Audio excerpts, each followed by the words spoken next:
에, 이때도 기억하세요라고 하는 그런 제목을 붙였습니다. 지난 2007년도에 2007년 4월 18일 그 터키 중동부 도시 말라티아에서 기독교 출판사를 경영하면서 성경을 배포 사역을 하던 독일인 선교사가 있었는데 그 선교사 이름이 틸만이라고 하는 선교사입니다.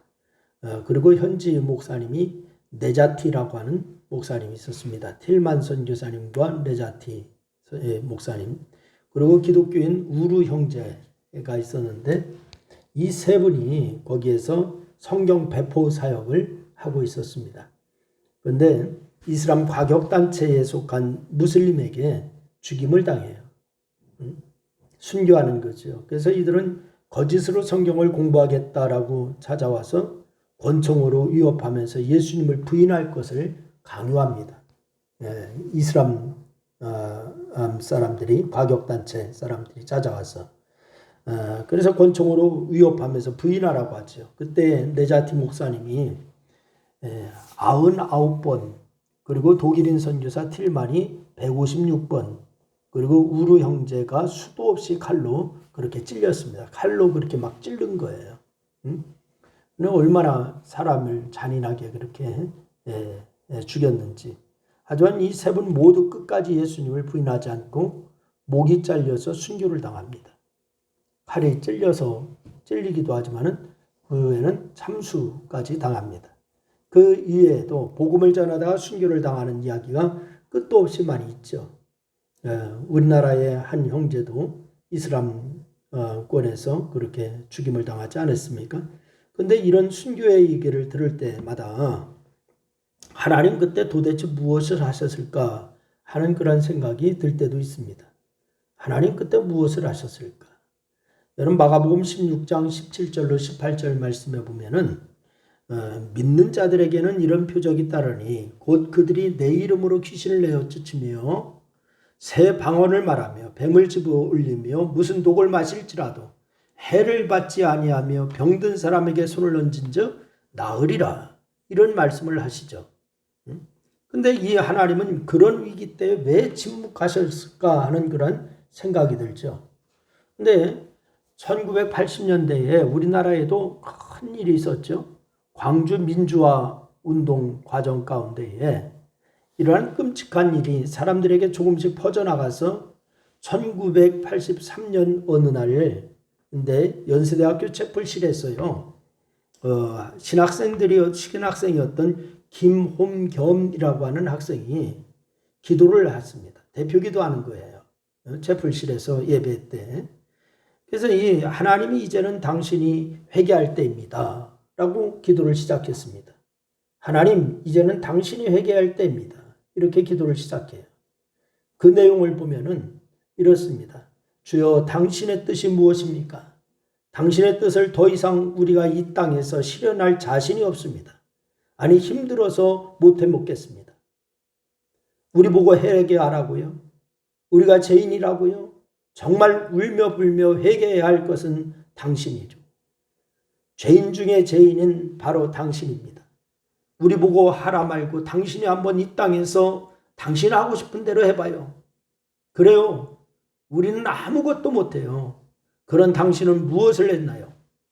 독재자의 종말이 백주 대낮에 수천 명을 학살하고 광주에서 당신은 무엇을 했나요?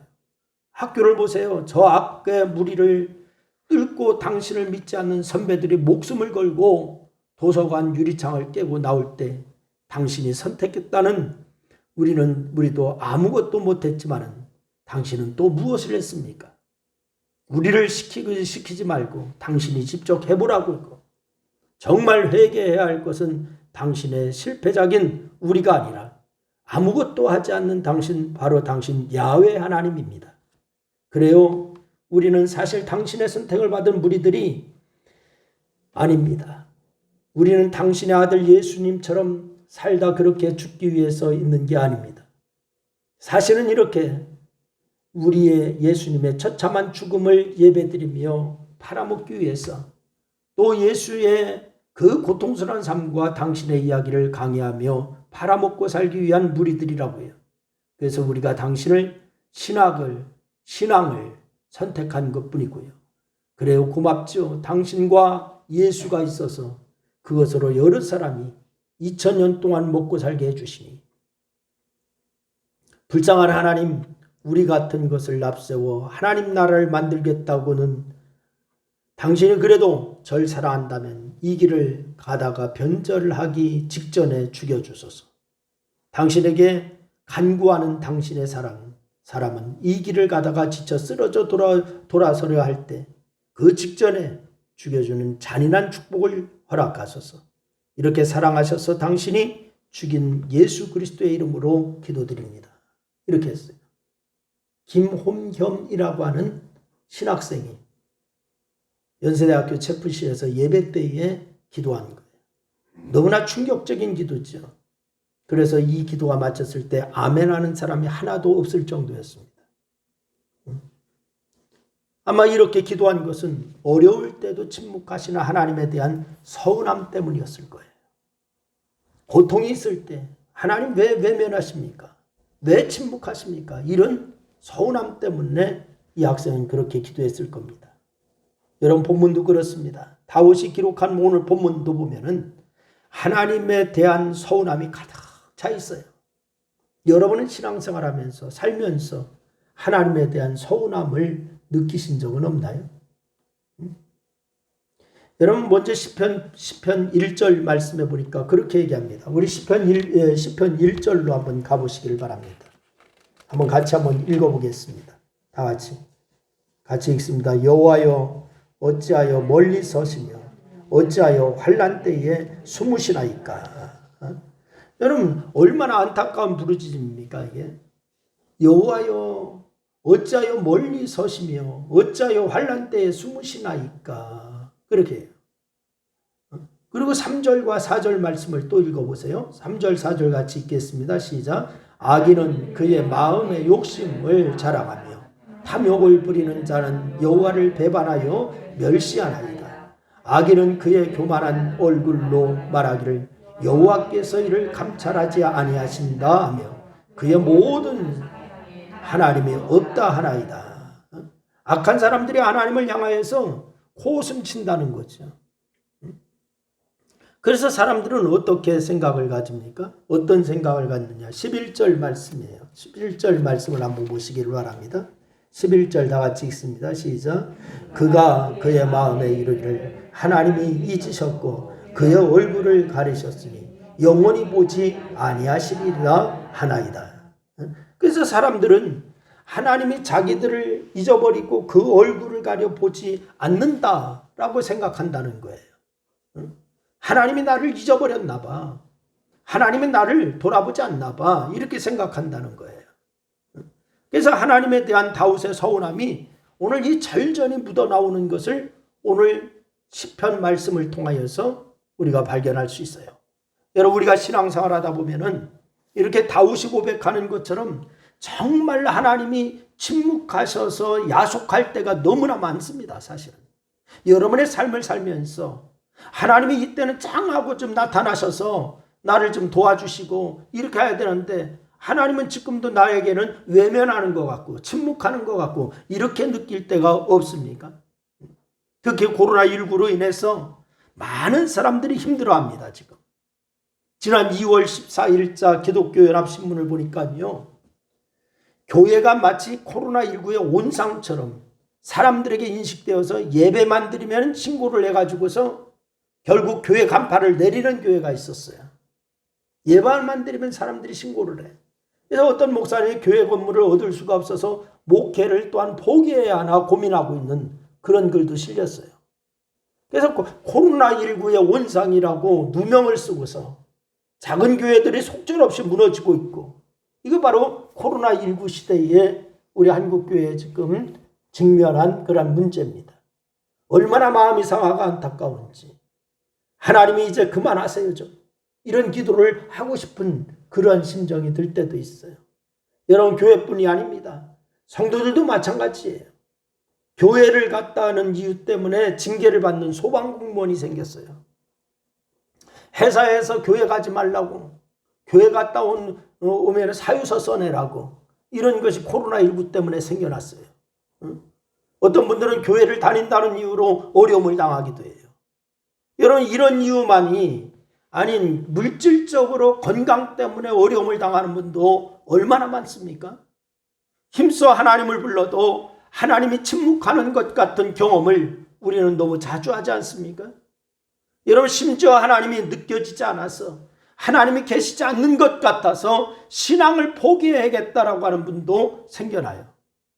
여러분, 코로나19가 아니더라도 어려움 때문에 믿음이 흔들리는 분들이 참 많아요. 여러분, 이럴 때 우리는 어떤 자세를 가져야 할까? 이런 고난이 있을 때 우리는 어떤 자세를 가져야 할까? 물론 지금 신앙 지키기가 훨씬 어려울 때도 있었어요. 지금보다도 더. 여러분, 그러나 그런 시대에도 하나님 나라는 성장했고 교회는 하나님의 영광을 지켜왔습니다. 지금까지. 여러분, 분명 고난으로 치자면 지금의 어려움은 사실 어려움도 아니다 라고 얘기하시는 분도 많아요. 여러분, 과거 신앙을 지키기 위해서 목숨을 버린 시대도 있었지만은 그것은 과거 일이고 지금이 제일 어렵다고 생각을 하는 사람들이 얼마나 많은지 몰라요. 과거는 그렇다고 지금 우리가 이렇게 편안히 살다가 어려우니까 더 어렵다 고백하는 사람들이 얼마나 많은지 몰라요.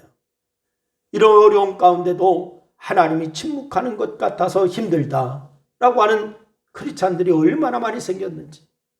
그러면은 과거 믿음의 선진들은 어떻게 그 어려움을 이겨냈을까요? 믿음의 사람이 모욕을 당하고 고난을 당하는 상황을 어떻게 이겨낼 수가 있었을까? 그 원리를 오늘 말씀을 통해서 우리가 발견하는데, 첫째는 하나님은 그때나 지금이나 이 모든 것을 보고 알고 계시다고 하는 사실을 기억하시길 바랍니다. 예전이나 지금이나 하나님이 모르시는 게 아니에요. 지금 다 보고 계세요. 알고 계세요. 그래서 오늘 보면 14절 상반절 말씀해 보니까 그렇게 얘기하고 있습니다. 우리 14절 말씀을 한번 읽어봅니다. 다 같이 시작.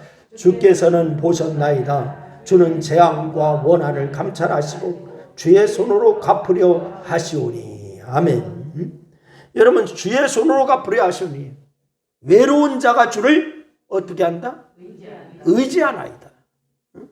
여러분, 하나님은 악한 자들이 행하는 악한 일을 보셨다라고 말씀하십니다. 너희들 그렇게 서운하냐? 그래, 내가 악한 자들이 행하는 것을 다 보고 있었어. 이렇게 말씀하세요. 그리고 하나님은 악한 자들이 주는 고통과 슬픔을 아신다는 거예요. 그래, 너희들이 악한 자들을 인하여 고통받고 있구나. 슬픔을 당하고 있구나. 그래, 내가 다 보고 있단다. 알고 있단다. 이렇게 말씀하세요. 그러면서 잠언서 15장 3절 말씀해 보니까 여호와의 눈은 어디서든지 악인과 선인을 감찰하시느니라. 이렇게 말씀하십니다. 여러분, 하나님이 바로 보지 못하신 분이 아닙니다. 하나님이 듣지 못하신 분이 아닙니다. 다 보고 감찰하고 있다라고 말씀하고 있습니다. 그렇습니다. 여러분, 하나님은 우리가 당하는 고난과 어려움을 보고 계세요. 아멘. 우리는 세상을 살면서 믿음으로 바로 살려고 애를 좀 씁니다. 여러분, 사실 믿지 않는 사람과 믿는 사람 차이에 누가 더 믿음으로 살려고 하고 애를 좀 선하게 살려고 더 노력하냐? 사실은 믿는 자가 그쪽에 더 가깝죠. 말씀에 순종하면서 살려고 애씁니다. 그렇다면 하나님이 우리를 좀 도와주셔야 하는 거 아닙니까? 이런 생각도 우리가 할 때도 있지 않습니까? 성경에 약속한 은혜와 복을 좀 주셔야 하는 거 아닙니까? 이렇게 기대도 하지 않습니까? 그런데 그런 은혜와 복은 내려지지 않고 힘들고 어려운 일만 계속된다고 하는 느낌을 받을 때가 우리에게 있지 않습니까? 그래서 우리에게 그때에 뭐가 찾아오냐? 낙심이 찾아오지. 하나님이 나를 도와주지 않나 봐. 하나님이 나를 외면하시나 봐. 이런 느낌이 들 때에 우리의 마음 가운데 나도 모르게 낙심이 찾아와요. 여러분, 그러나 주님은 이런 우리의 모습을 다 보고 계신다는 거예요. 아멘. 알고 계신대요. 억울하게 비난을 받고 의를 위하여 고난을 받는 모든 것을 보고 알고 계신다. 하나님 그렇게 말씀하세요. 애쓰고 수고하여도 열매가 없고 낙심하는 우리를 주님께서 보고 계신대요. 사람은 자기가 혼자라고 하는 생각이 들 때 외로움을 느끼죠. 여러분 저도 마찬가지 목회하면서 그래도 그냥 열심히 한다고 해보고 막 그래도 교회의 성장이 느껴지지 않고 오히려 더 어려움이 가중되고 이럴 때에 하나님 왜 그러세요? 할 때가 있어요. 하나님 왜 그러세요? 이럴 때가 있습니다. 응?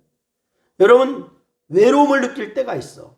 가족이 있고 친구가 있는데도 혼자라고 느낄 때가 있지 않습니까? 우리가 여러분 누가 내 마음을 알아주기만 해도 좋겠다라고 하는 생각을 할 때가 있지 않습니까? 그런데 그런 생각이 들 때, 그런 어려운 때에 하나님은 나를 보고 계신대요. 나는 느끼지 못하고 나는 외롭게 느껴지는데 다 외면하고 하나님도 안 보고 계시는 것처럼 느껴지는데 그때도 하나님은 우리를 보고 계신대요. 내 마음을 알아주신다는 거예요. 여러분 그렇습니다. 내가 당하는 어려움, 맘 못할 고민, 나 혼자 끙끙대는 문제 하나님은 다 보고 계십니다. 할렐루야. 여러분의 모든 어려움 주님이 이미 알고 계시고 보고 계세요. 그러니 힘을 내야 될 줄로 믿으시기를 바랍니다. 힘들고 나 혼자가 아님을 기억하시기 바랍니다.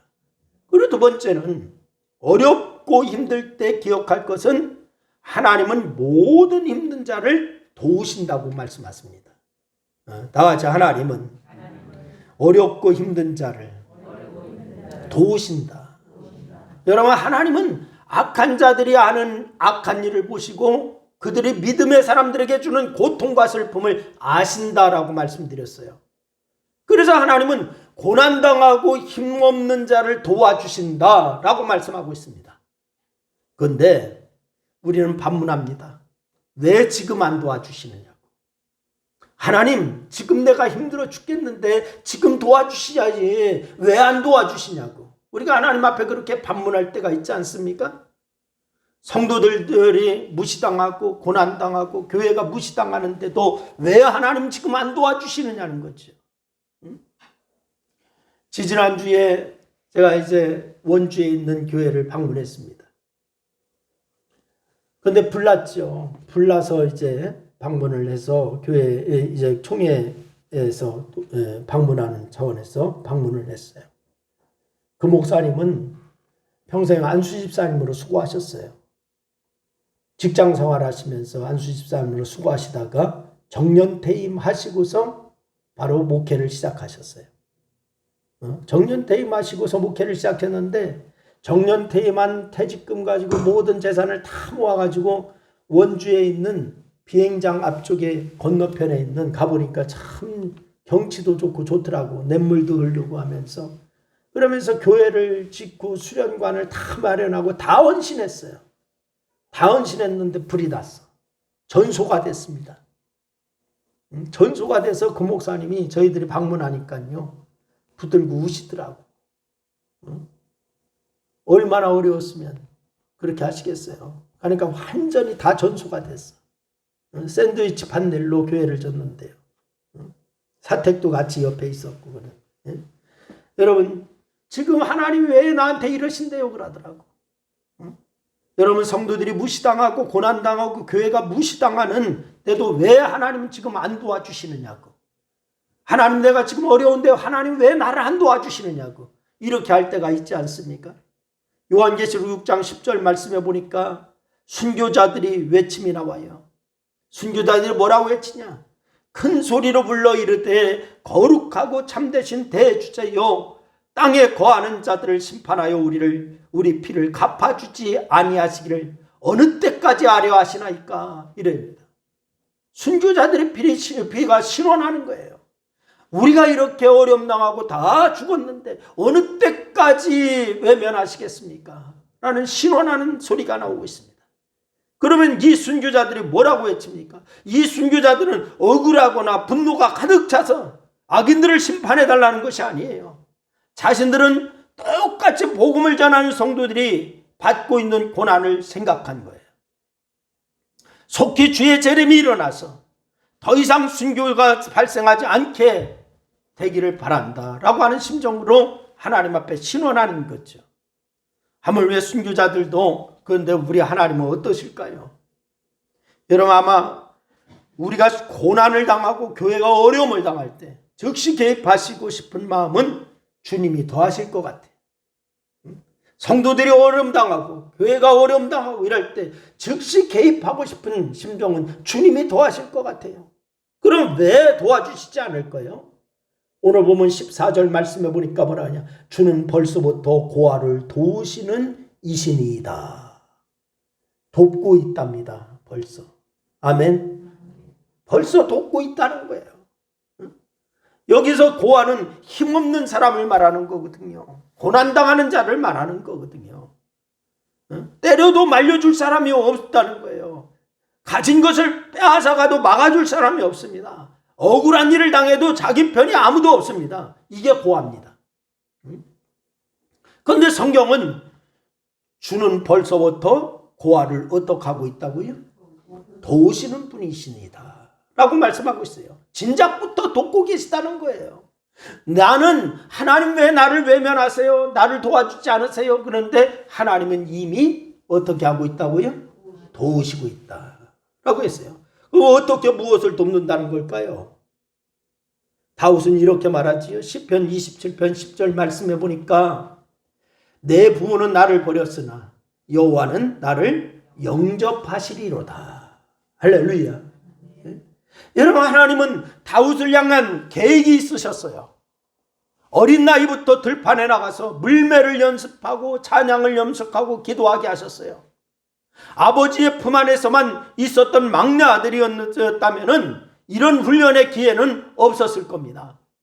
그런데 왠지 아버지 이새는 다윗을 자꾸 어디로 보냐? 들판으로 보냈습니다. 사무엘 선지자가 와서 기름 부으려고 아들들을 다 오라고 할 때도 아버지는 다윗을 불렀습니까? 안 불렀습니까? 안 불렀어요. 아마 다윗 입장에서는 그것이 부모가 자기를 버렸다라고 오해했을지도 몰라요. 그럴 때 그가 붙잡은 것이 뭐냐? 하나님을 붙잡았습니다. 그래서 여호와가 자기의 목자라고 고백합니다. 여호와는 나의 목자시니 라고 고백하는 것이, 아버지는 자꾸 자기를 들판으로 보내고 형제들 다 불러 모을 때도 자기는 부르지 않고 이러는데 다윗은 그때에 여호와는 나의 목자시니 라고 고백하는 거예요. 하나님은 나를 향한 계획이 있고 교회를 향한 계획이 있는 줄로 믿으시기를 바랍니다. 그러니 이렇게 고난이 올 때 하나님을 더욱 힘있게 붙잡아서 영적 힘을 키워야 될 줄로 믿으시기를 바랍니다. 우리 교회 성도들을 보니까 고난이 있고 어려움이 참 많은 것 같아요. 여러분, 이럴 때 우리는 더 주님을 붙잡고 영적 힘을 키워야 될 줄로 믿으시기를 바랍니다. 저는 어려서부터 어머니 손잡고서 새벽에도 교회 나가고 이러면서 보니까요, 지금까지 신앙생활하면서 쭉 보니까, 목회하면서 보니까 어려울 때에 기도를 열심히 하고서 일어나고서 끝까지 신앙을 지키시는 분이 많지 않더라고. 여러분, 어려움이 있습니까? 더 하나님을 더 힘있게 붙잡아 영적 힘을 키우시기를 주의 이름으로 축원합니다. 기도하고 찬양하여 믿음을 키워야 돼요. 그러면 고난 가운데도 반드시 다윗처럼 기회가 올 줄로 믿으시기를 바랍니다. 원수 같은 골리앗을 물리칠 기회, 마귀를 물리칠 기회, 일어설 기회 반드시 옵니다. 할렐루야. 누가 주시냐? 하나님이 이미 우리를 도우시고 있기 때문에 그 기회가 오는 거예요. 할렐루야. 우리에게 고난이 계속되는 것은 기도와 찬양으로 영적인 힘을 키우라고 하는 신호인 줄로 믿으시기를 바랍니다. 기도하고 찬양할 때 하나님은 우리에게 은혜를 주시고 은총을 주셔서 우리가 고난을 이길 영적인 힘이 생기게 하시는 줄로 믿으시기를 바랍니다.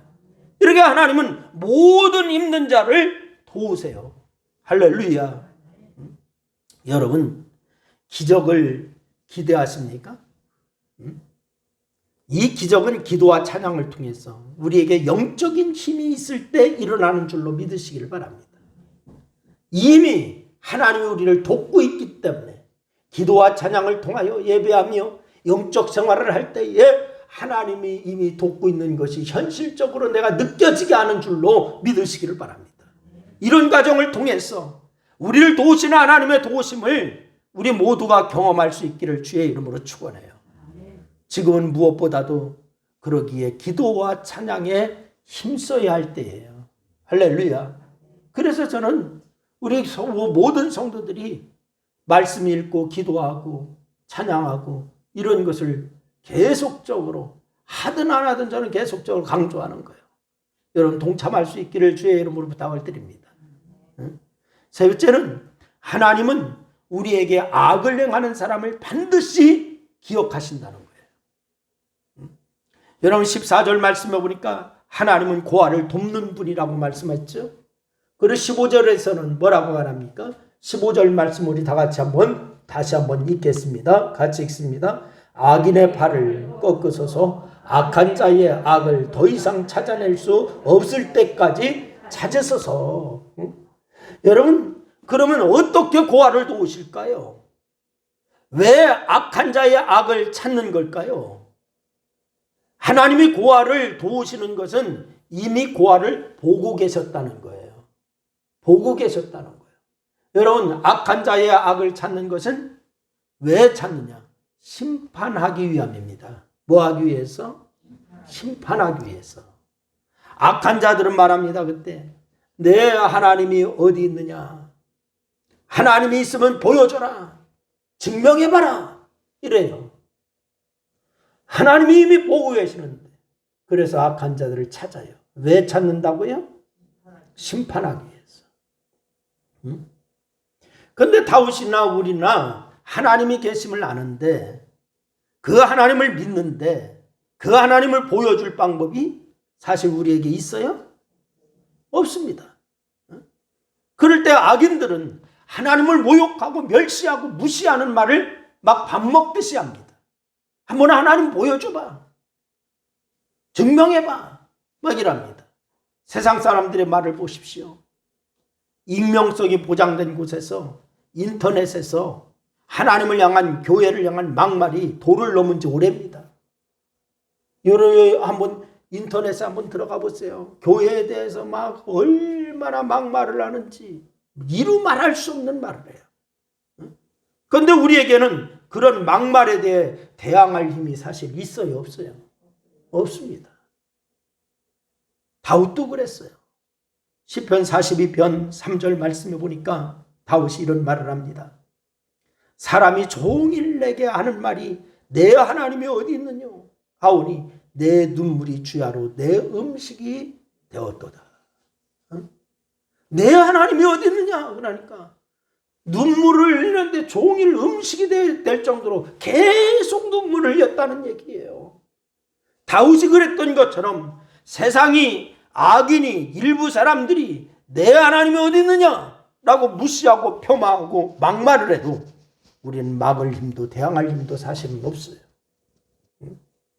그래서 다윗이 그랬던 것처럼 우리도 울 수밖에 없는 거야. 그 우는데 누구 앞에 울으라고요? 내 신세한 탄에서 우는 게 아니라 하나님 앞에 울어야 돼요. 그게 뭐 하는 겁니까? 기도하는 거예요. 그러나 하나님은 그런 악한 모든 말들과 행동과 표현을 기억하고 계시다고 했어요. 여러분 일일이 다 체크하셔서 반드시 심판하신다. 그 행위대로 갚아주신다. 라고 말씀하고 있어요. 여러분 한번 성경을 한번 찾겠습니다. 말라기 4장 말씀을 같이 한번 찾겠습니다. 말라기 4장 말씀 1절로 3절 말씀을 같이 읽겠습니다. 말라기 4장 1절로 3절 말씀을 같이 읽겠습니다. 같이 읽습니다. 만군의 여호와가 이르노라.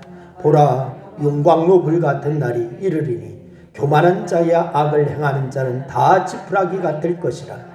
그 이르는 날에 그들을 살라 그 뿌리와 가지를 남기지 아니할 것이로되 내 이름을 경외하는 너희에게는 공의로운 해가 떠올 치료하는 광선을 비추리니 너희는 나가 외양간에서 나온 송아지 같이 뛰리라. 또 너희가 악인을 밟을 것이니 그들이 내가 정한 날에 너희 발바닥 밑에 재와 같으리라. 만군의 여호와의 말이니라. 아멘. 응? 여러분, 그럼에도 하나님이 지금 그렇게 하지 않는 이유가 무엇일까요? 이렇게 말씀하시면서도 하나님이 그렇게 하지 않는 이유가 뭘까? 그것은 그들도 회개하기를 기다리시는 하나님이십니다. 아멘. 여러분, 베드로서 3장 9절 말씀해 보니까 이런 말씀을 하죠. 주의 약속은 어떤 이들이 더디다고 생각하는 것 같이 더딘 것이 아니라 오직 주께서는 너희를 대하여 오래 참으사 아무도 멸망하지 아니하시고 다 회개하기에 이르기를 원하시느니라. 할렐루야. 다 회개하기를 원하시느니라. 이런 하나님의 마음을 알고 힘을 내시기를 주의 이름으로 축원합니다. 소망을 갖고 낙심하거나 기죽지 마시기를 바랍니다. 왜? 그래서 제가 가끔 말씀드리지만은 예수 믿는 사람은 당당해야 돼요. 여러분, 우리를 도우시는 하나님만 바라보고 이 어려울 때를 이겨나가야 될 줄로 믿으시기를 바랍니다. 여러분, 그래서 주님이 나의 편이다라고 하는 사실을 고백하면서 다윗이 고백한 것처럼 여호와는 나의 목자시니 내게 부족함이 없으리로다. 할렐루야. 이 고백이 여러분의 고백이 될 수 있기를 주님의 이름으로 축원합니다. 이것이 바로 신앙이요, 주님이 내 편이라고 하는 증명을 하는 거예요. 여러분, 다 증명하고 승리하는 역사를 이룰 수 있기를 주의 이름으로 축원합니다. 기도하겠습니다. 하나님 아버지, 은혜와 사랑을 고맙고 감사합니다. 하나님, 우리가 늘 기억할 것은 하나님은 내 편이요, 하나님이 우리를 도우신다고 하는 사실을 잊지 말고 우리가 늘 하나님 앞에 감사하며 믿음으로 전진하는 성도가 되게 도와 주옵소서. 하나님, 어려움이 있다 할지라도, 아버지 안에 고난이 있다 할지라도 하나님 지치거나 쓰러지지 말게 하시고 낙심하지 말게 하시고, 오직 낙심은 악한 것들이 주는 것인데 우리가 그것에 속지 않고 하나님은 지금도 나를 지켜보고 있다, 하나님은 나를 도우려고 함께하고 있다라고 하는 사실을 알고 기도하고 찬송하고 주님 앞에 아버지 하나님 회개하며 주님 바라보고 전진하는 저희들 되게 도와주옵소서. 그래서 다윗이 고백한 것처럼 여호와는 나의 목자시니 내게 부족함이 없으리로다 라고 고백하는 그러한 승리의 계가를 부르는 우리 신광교회 모든 성도들 되게 도와주옵소서. 예수님의 이름으로 기도드리옵나이다. 아멘. 우리 93장 찬송을 드리고 주기도문 하시겠습니다.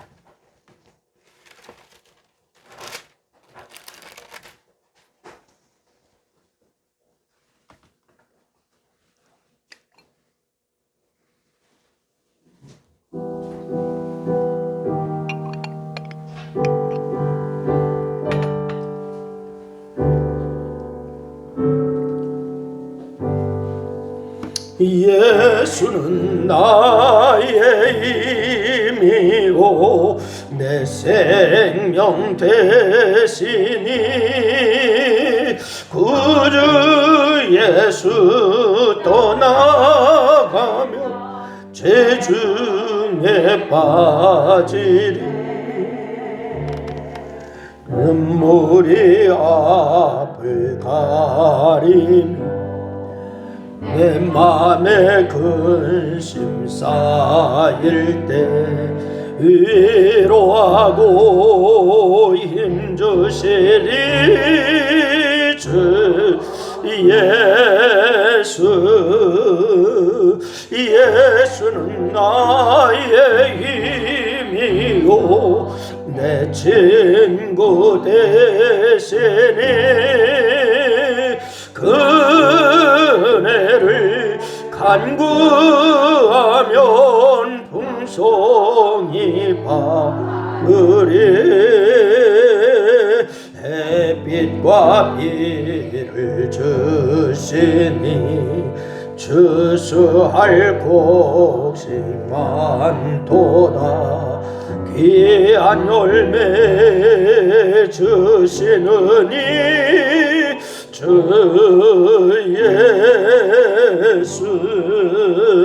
예수는 나의 힘이고 내 기쁨 되시니 그 명령을 준행하여 늘 충성하겠네.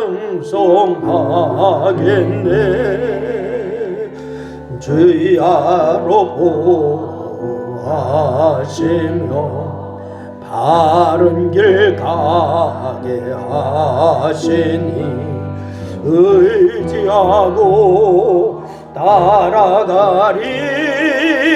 주 예수는 나의 힘이요 내 교망 되시니 세상을 떠나갈 때 고령생호들이 한없는 복을 주 영원한 기쁨 주